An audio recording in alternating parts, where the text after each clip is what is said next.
तर नमस्कार शेतकरी मित्रांनो. तर मित्रांनो, आजच्या या व्हिडिओमध्ये तुम्हाला सांगणार आहे, जर तुम्हाला नवीन शेळी पालन करण्याची इच्छा असेल किंवा नवीन शेळी पालनाला तुम्हाला सुरुवात करायची असेल तर सुरुवातीला कोणत्या शेळ्या खरेदी केल्या पाहिजे. गाभण शेळीपासून सुरुवात केली पाहिजे किंवा खाली शेळीपासून सुरुवात केली पाहिजे किंवा एक पाटीपासून सुरुवात केली पाहिजे, ते तुम्हाला आज आपण या व्हिडिओमध्ये सविस्तर माहिती सांगणार आहे. शेवटपर्यंत व्हिडिओ नक्कीच बघा, पूर्णतः मोकळी चर्चा होणार आहे. सुरुवात जर बघण्यात झाला मित्रांनो, तर ज्या टायमाला आपण गाभण शेळ्याचं जर गणित धरलात तर गाभण शेळी आपण ज्या टायमाला खरेदी करत असतो, तरुण मित्र असो शेतकरी मित्र असो, ज्यांना कोणाला एक शेळ्या करायच्या असतील किंवा नवीन 4-2 शेळ्या खरेदी करायच्या असेल तरी सुद्धा बघा त्यांना अनुभव कमी असतो. मेन म्हणजे अनुभव कमी असला की एक व्यापारी लोक एक फसवतात आणि त्या फसवणुकीमुळे आपलं थोडंसं एक लॉस होत असतंय किंवा आपण त्याच्यामध्ये आपलं एक कष्टाचा पैसा असतो तर तो आपण त्याच्यामध्ये शेळी पालनामध्ये काहीतरी आशेने इन्व्हेस्ट करत असतो की बाबा 102 आपले होईल, 10 रुपये असेल तर 20 रुपये होईल. तर बघा ह्या आशेने आपले तरुण मित्र शेतकरी मित्र त्याच्यामध्ये पैसा गुंतवणूक करतात.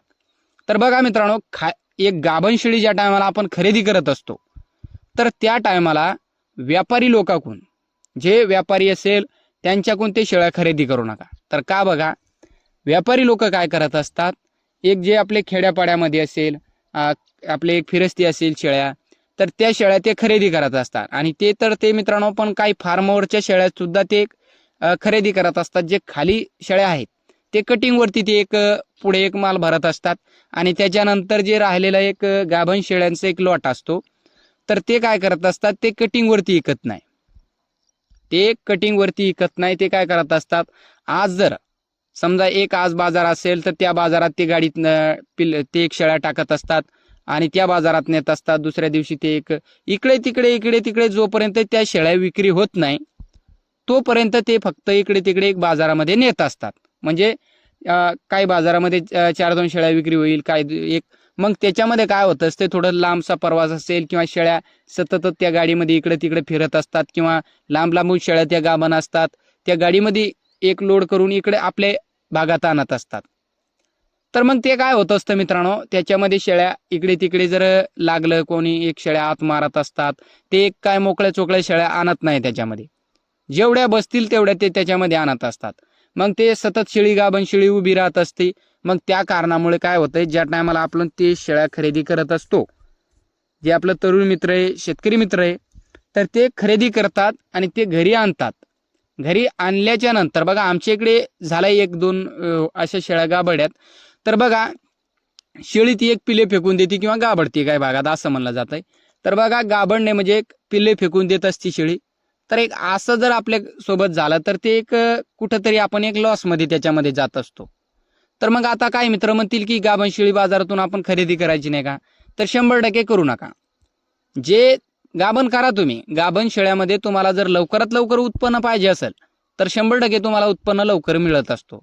पण मित्रांनो, जे आपल्या गावात असतील, गावात आपले मित्र असतील, आपल्या गावात शेळीपालक असतील, तर कोणी आपले एक कॉन्टॅक्टमध्ये असतील, आपले एक जवळचे मित्र असतील, तर त्यांचे एक फार्मवरून किंवा त्यांचे ते एक आपलं एक फिरस्ती असेल तर तिथून आपल्याला एक भरोशाच्या शेळ्या मिळत असतात. तर का, तर तिथे आपल्याला कोणी फसवत नाही. जास्त फसवणूक इथे होती पण जास्त फसवत नाही. ते आपल्या एक डोळ्यासमोर असतात.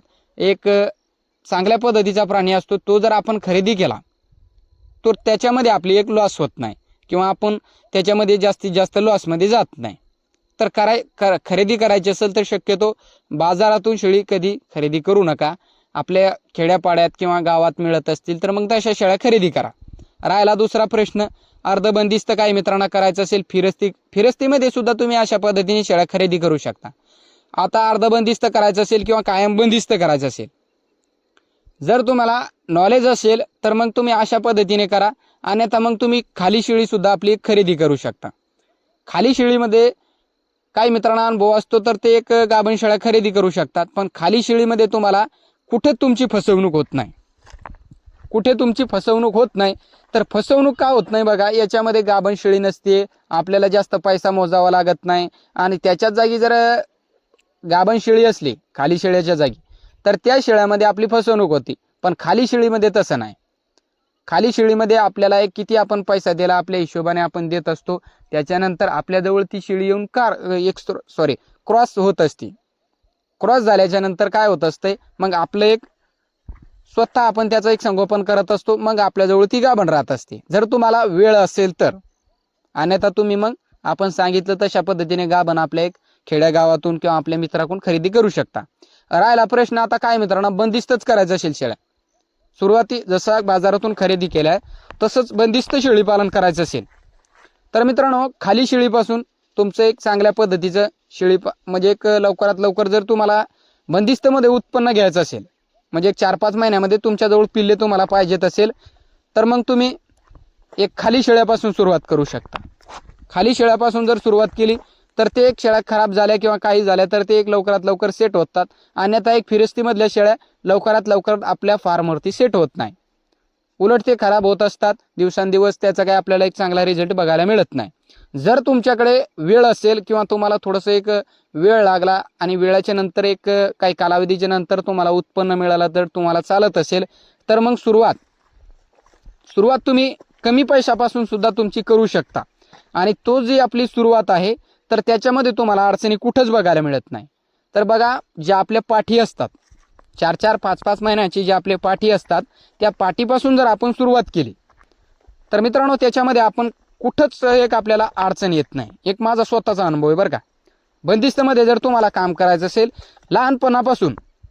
लहानपणापासून ज्या पाटीला आपण सवय लावली, 8 पाटी खरेदी करा, 10 करा, चांगल्या पद्धतीच्या त्यांना एक 2-2 दातावरती पाटी बनवू द्या, नंतर क्रॉस करा. मोठ्या मापाच्या शेळ्या तुमच्याजवळ काही दिवसांत तयार होईल आणि त्या शेळ्याची तब्येत तुमच्याजवळ कधी ढसळणार नाही किंवा कधीच येणाऱ्या काळात कमी होणार नाही. तर का बघा, लहानपणापासून जे आपण त्यांना सवय लावली, म्हणजे आपण सुका चारा दिला ते सुका चारा खाणार, 4-2 दिवस ती खराब होणार, पण त्याच्यानंतर जे ते शेळ्या सुधारल्या ते पुन्हा आयुष्यात कधी खराब होत नाही.